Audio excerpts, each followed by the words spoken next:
Well, there's an enormous effort goes into making the event, but we're very, very fortunate with the team of staff we've got at NSA.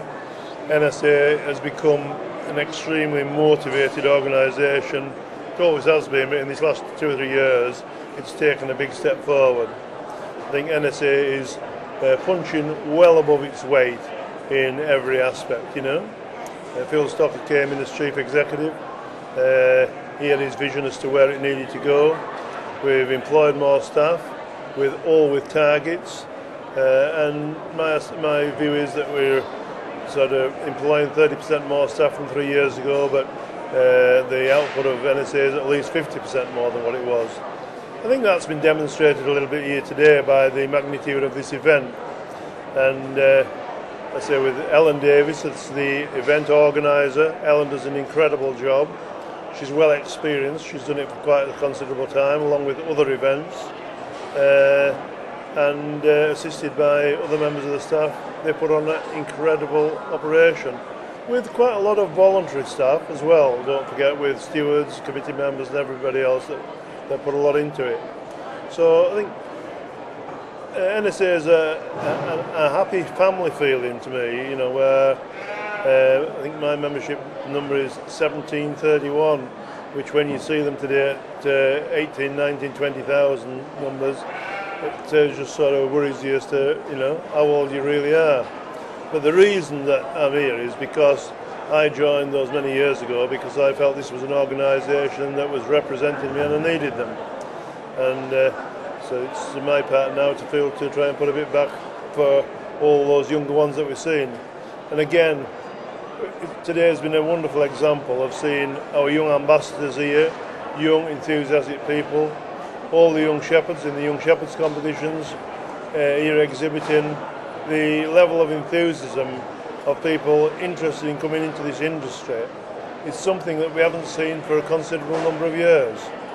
20 years ago when my sons left school, it was looked at rather ridiculous going into the industry.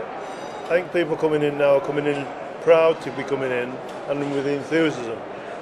What we've got to make sure at NSA is that we talk to the government and we make sure that these people are coming into a sustainable business. And that's making sure that we deal with the red tape issues.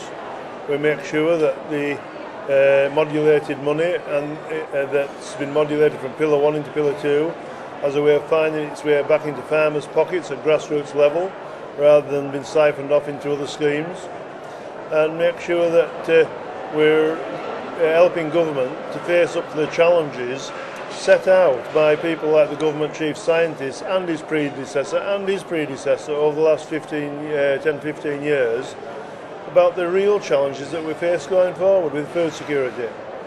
And it's hard to talk about that because it's not an issue quite today, tomorrow, next week, or maybe not next year. But we all know that what has been said about the need to produce more food is going to be an issue, and I think agriculture is going to be an interesting place to be. Sheep production will always have an element of work to it. I have always liked to have a vision for technology, but I find it difficult to imagine robots trimming sheep feet.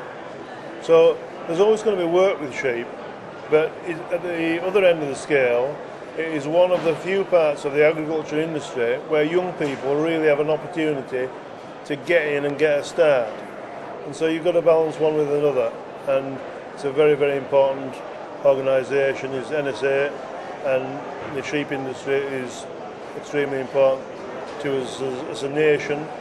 The hills for the landscape and looking after the environment, and tourism. Let's not forget the many parts of the UK that attract an awful lot of tourists, and the tourists wouldn't be attracted to those points if the landscape isn't what it was, and that's only by the management of agriculture over many hundreds of years.